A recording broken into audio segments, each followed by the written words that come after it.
রাধে রাধে বন্ধুরা, তোমরা সবাই কেমন আছো? আশা করি তোমরা সবাই ভালো আছো। আর আমিও ঈশ্বরের কৃপায় অনেক ভালো আছি।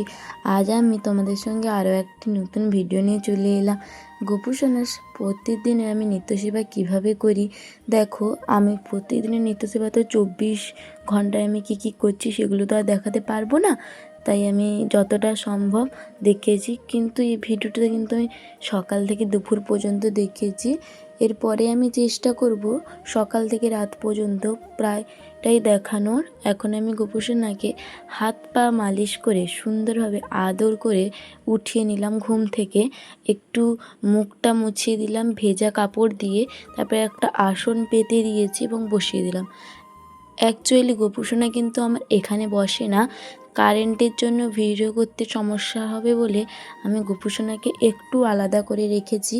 তারপরে আমি গোপু সোনাকে বালিশ টালিশ ধারে রেখে দিলাম। এখন কিন্তু ওয়েট টিস্যু গোলাপ জল দিয়ে মোছাতে পারো বা একটা ভিজে কার্নি দিয়েও মোছাতে পারো। আর দেখো এটা কিন্তু গোপু সোনার মায়াপুরের বন্ধু ওর জন্য পাঠিয়েছে।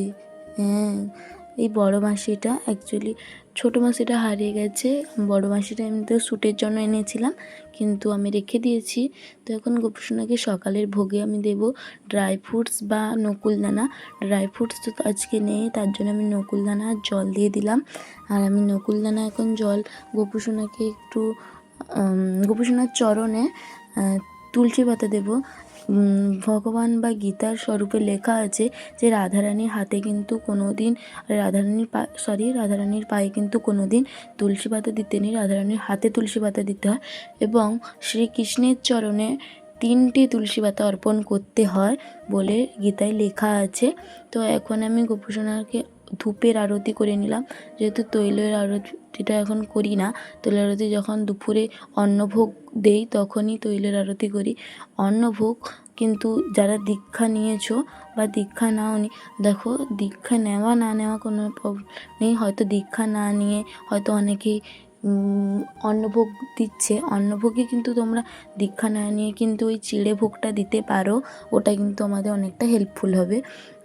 তার জন্য অন্নভোগটা চিড়ে যেমন বাতাসা, তারপরে নাস্তা এরকম কিছু দিলে হবে। তারপরে কিন্তু আমি 5 মিনিট পর ঠাকুর ঘরে আবার চলে এলাম। এখন গোপু সোনার একটু হাত পা মুখটা মুছিয়ে দিয়েছি আমি। তারপরে এখন একটু গোপু সোনার স্নানের সময় হয়ে গেছে, চলো তাহলে গোপু সোনা স্নান করবে। এখন গোপু সোনাকে স্নানের পাত্রে একটা তুলসী পাতা আর ফুল দিয়ে বসিয়ে দিয়েছি। আর সামান্য অগরু এবং গোলাপ জলেটা দিয়ে আমি গোপু সোনাকে স্নান করিয়ে দিচ্ছি। যেহেতু আমাদের বাড়ির কাছে এতটাই বন্যা আর বলার নেই। তারপরে আমি গোপু সোনার গাটা একটু আলতোভাবে মুছিয়ে দিলাম। তারপরে কিন্তু আমি গোপু সোনার সুন্দরভাবে শৃঙ্গার করালাম।